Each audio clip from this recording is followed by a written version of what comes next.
Ce soir, nous partons en Arménie.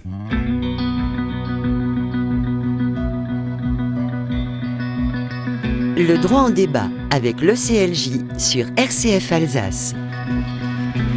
Le Premier ministre arménien Nikol Pachinian a été reçu mardi 1er juin par le président de la République Emmanuel Macron pour parler de la situation difficile entre l'Azerbaïdjan et l'Arménie.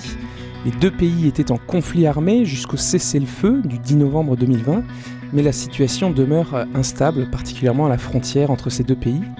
Pour en parler, j'ai le plaisir de recevoir M.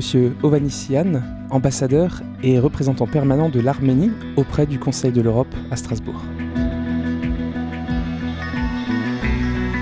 Merci Monsieur l'ambassadeur d'avoir accepté notre invitation pour parler donc de votre pays et de ce qui s'y passe actuellement. Alors l'Arménie est à l'est de la Turquie et à l'ouest de l'Azerbaïdjan. Ça c'est juste pour situer. Est-ce que vous pouvez nous donner un petit peu la situation du conflit aujourd'hui ? Merci et bonjour. Comme vous avez noté, l'Arménie est située dans le sud du Caucase, au carrefour de l'Europe et de l'Asie. Était la plus petite des anciennes républiques soviétiques. L'Arménie est l'une des plus anciennes civilisations du monde et le premier pays à avoir adopté le christianisme comme religion d'État. Riche de son patrimoine culturel et de ses traditions, l'Arménie compte environ 3 millions d'habitants. L'Arménie est le pays d'origine du plus grand chansonnier Aznavour.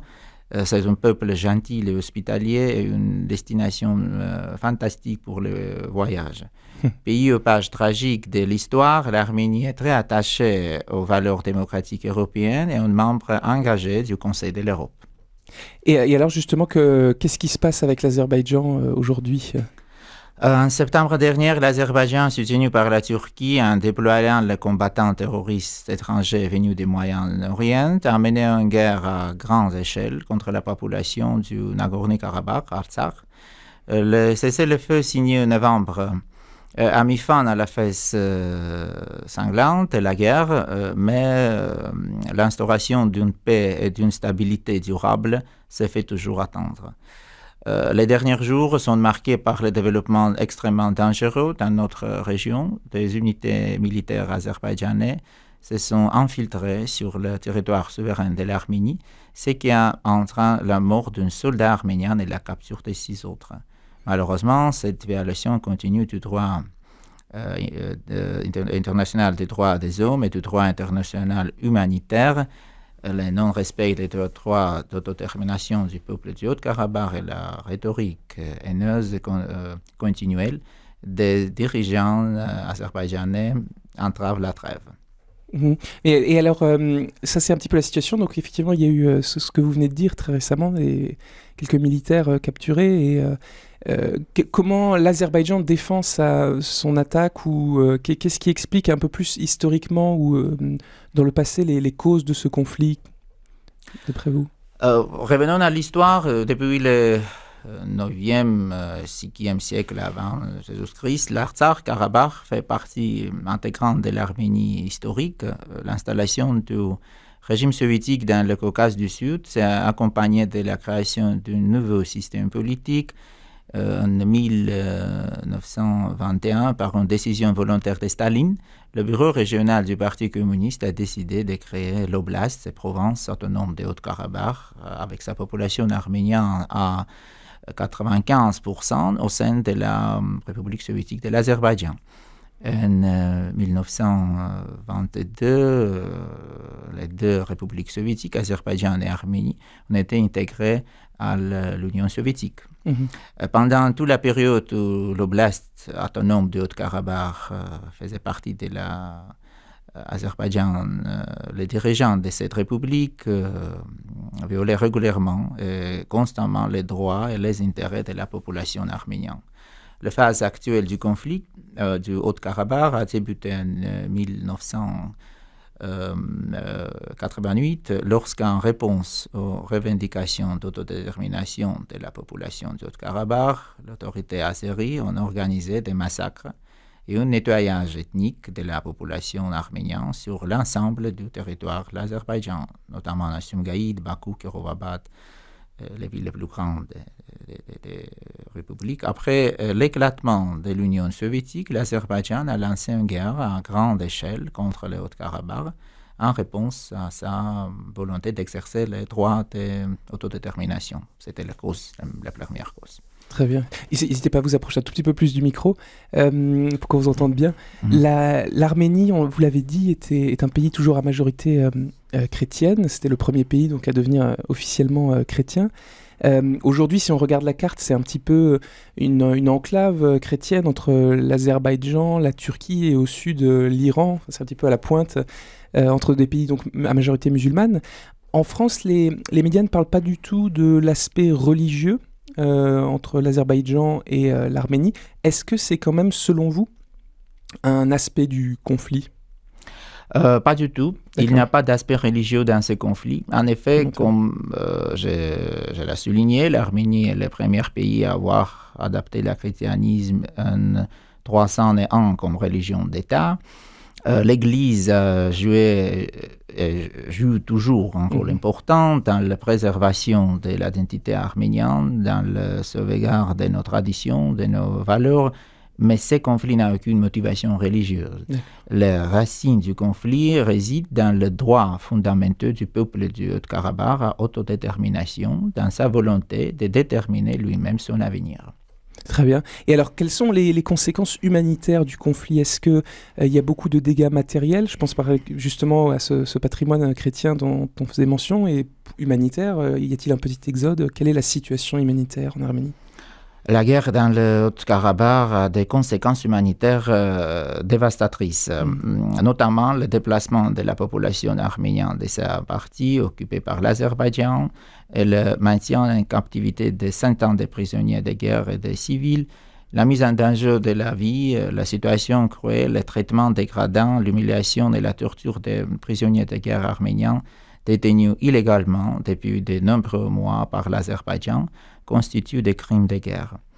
Parmi les crimes de guerre commis par les forces armées azerbaïdjanaises au cours d'agression figurent également le ciblage et la destruction délibérée du patrimoine culturel et religieux, des lieux de culte, des monuments et des églises arméniennes. Aujourd'hui, près de 7 mois après la cessation des hostilités, les sorts de ces monuments et sites religieux restent incertains car ils sont sous la menace constante d'une destruction délibérée, d'actes de vandalisme et de profanation. Il y a de nombreuses raisons de croire que l'Azerbaïdjan détruira intentionnellement et détournera les sites du patrimoine culturel et religieux arménien compte tenu de la pratique azerbaïdjanaise de destruction systématique et d'altération d'identité arménienne.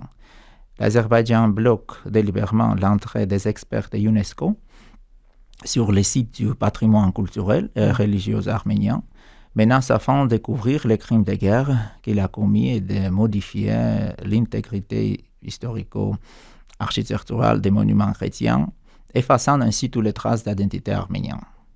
Alors la France soutient plutôt l'Arménie. Le président Emmanuel Macron a dit qu'il soutenait l'intégrité territoriale de l'Arménie. Le 1er juin, il a même dit, je cite, « Les troupes azerbaïdjanaises doivent quitter l'Arménie ». Il a dit ça à votre Premier ministre.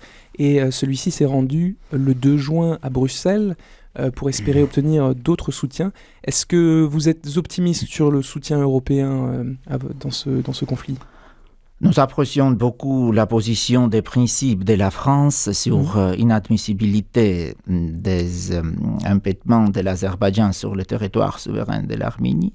Elle a été annoncée par le président Macron, comme vous avez dit, puis réaffirmée par le ministère de l'Europe et des Affaires étrangères de la France. Laissez-moi vous dire qu'après les provocations azerbaïdjanaises, les réactions importantes et ciblées de la communauté internationale ont suivi. Je voudrais en citer plusieurs. Les États-Unis ont exprimé leur inquiétude face aux récents développements le long de la frontière internationale entre l'Arménie et l'Azerbaïdjan et ont appelé l'Azerbaïdjan à transférer ses forces sur la position qu'elle occupait avant l'incursion sur le territoire arménien. Le Parlement européen a adopté une résolution selon laquelle l'incursion d'unités militaires azerbaïdjanaises sur le territoire de l'Arménie constitue une violation de l'intégrité territoriale de l'Arménie et du droit international. Le président du groupe de Minsk, les Russiens, qui sont la France, la Russie et les États-Unis, ont déclaré que le recours ou la menace du recours à la force pour résoudre les conflits frontaliers ne sont pas acceptables. Aussi, le Royaume-Uni, le Canada, l'Iran, la Grèce, l'Inde, Luxembourg et d'autres États ont exprimé leur profonde préoccupation à ce sujet. Très bien, alors vous représentez, je le rappelle, l'Arménie au Conseil de l'Europe, et c'est assez intéressant puisqu'en préparant l'émission, nous nous sommes souvenus que l'Azerbaïdjan avait été en fait mis en cause en 2018 pour une affaire de corruption. Donc il s'agissait d'achat de parlementaires, proprement des sommes versées pour obtenir des votes favorables à l'Assemblée parlementaire du Conseil de l'Europe. Alors aujourd'hui, est-ce que cette institution joue un rôle dans la résolution de ce conflit ? Qu'est-ce que vous pensez en fait du rôle du Conseil de l'Europe dans la possible résolution de ce conflit, puisque l'Azerbaïdjan et l'Arménie sont tous deux membres du Conseil de l'Europe ? La solution politique du conflit doit encore être négociée, même si le processus a été contrecarré par l'Azerbaïdjan de la manière la plus flagrante. Mais ici, au Conseil de l'Europe, nous discutons des aspects humanitaires du conflit, avec au cœur de celui-ci des questions urgentes relatives aux droits de l'homme. La secrétaire générale de l'organisation, l'Assemblée parlementaire, la comité des ministres, la commissaire aux droits des hommes et d'autres organes compétents du Conseil de l'Europe se sont exprimés à diverses occasions à ce sujet. Comme vous le savez, la Cour européenne des droits de l'homme a indiqué des mesures provisoires à l'Azerbaïdjan concernant la centaine de personnes dont il est confirmé que l'on était capturé par ces pays en demandant des informations à leur sujet, mais il n'en a pas reçu. Nous pensons que cette organisation a encore beaucoup à faire afin d'aider au rapatriement des prisonniers de guerre arméniens. Le Conseil de l'Europe doit jouer son rôle pour remédier aux conséquences humanitaires du conflit en utilisant les mécanismes et instruments respectifs. Et alors, est-ce que vous pensez que vous sembliez le sous-entendre pour l'Arménie, est-ce que pour l'Azerbaïdjan, est-ce que la Turquie ou d'autres pays paralysent un peu, selon vous, l'action du Conseil de l'Europe pour aider à la résolution du conflit ? Oui, bien sûr, le premier pays, c'est l'Azerbaïdjan, qui met également tout en œuvre pour entraver plusieurs initiatives du Conseil de l'Europe, la commissaire aux droits de l'homme, où les rapporteurs de l'Assemblée parlementaire ne peuvent pas obtenir l'accès humanitaire à Nagorno-Karabakh, à l'Artsakh, en raison des manipulations politiques et des menaces de la part de l'Azerbaïdjan. Malheureusement, je dois également souligner le rôle de la Turquie, qui non seulement nie la responsabilité de la perpétration de l'une des plus grandes tragédies de l'humanité, le premier génocide du XXe siècle, le massacre d'un demi-million d'Arméniens, mais envenime davantage la situation de la région par sa participation active à la récente guerre et fournissant des armes mortelles et des mercenaires pour combattre les Arméniens. Très bien. Alors, dernière question, justement en lien avec ce que vous venez de dire par rapport au génocide arménien. Le 100e anniversaire avait été commémoré donc en 2015. Au Conseil de l'Europe, il semble que ça avait été une célébration un petit peu à minima. Est-ce que vous pensez que là aussi, ça fait partie du rôle de l'Azerbaïdjan, de l'Arménie, je vais y arriver, la Turquie, qui sont... Voilà, derrière ça... 2015, vraiment, la commémoration de la victime des génocides, l'Assemblée parlementaire des Conseils a adopté une déclaration sur ces sujets. Il n'a pas les autres instruments pour réagir dans cette situation, c'est plutôt la spécificité des Conseils de l'Europe. Dans ces cas, pas vraiment les efforts d'un ou de l'autre pays, c'est plutôt la spécificité de l'organisation. Qui fait, d'accord, très bien. Mais je vous remercie. Oui. Et la dernière, vous m'avez dit qu'est-ce que pourrait faire l'Europe pour l'aider. Bien sûr, c'est très simple. Nous attendons que l'Europe qu'elle soit inconditionnellement fidèle à ses valeurs, qu'elle supprime toute attente aux principes fondamentaux sur lesquels repose la sécurité démocratique européenne. Nous attendons de l'Europe qu'elle reste attachée aux idéaux et aux valeurs pour lesquels les recours à la force ou la menace des recours à la force n'ont pas leur place. Je vous remercie beaucoup, monsieur l'ambassadeur, pour cette intervention, d'avoir accepté et de nous avoir raconté et expliqué cette situation. C'est déjà la fin de l'émission, donc je remercie les auditeurs de nous avoir suivis et je vous dis à la semaine prochaine pour le droit en débat. Très bonne soirée sur RCF.